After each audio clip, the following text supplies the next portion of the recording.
Hello అండి, welcome to my VHP channel. ఈరోజు కార్తీక పౌర్ణమి.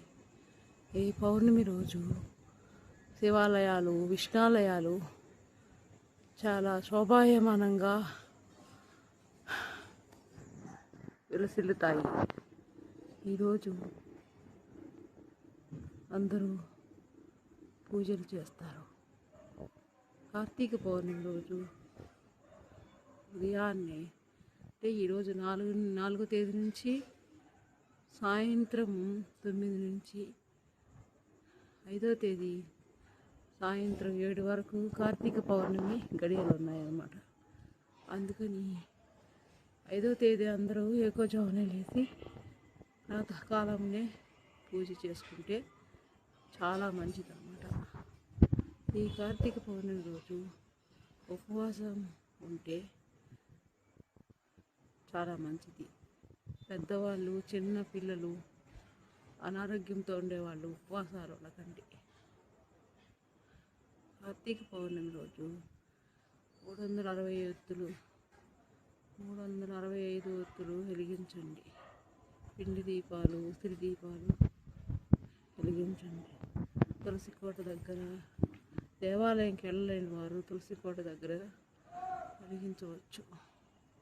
ముందు ఇంట్లో దీపం వెలిగించుకొని తర్వాత తులసి కోట కాడ వెలిగించి ఆ తర్వాత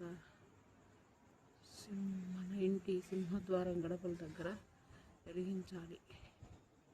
కార్తీక పౌర్ణమి రోజు శివయ్యకు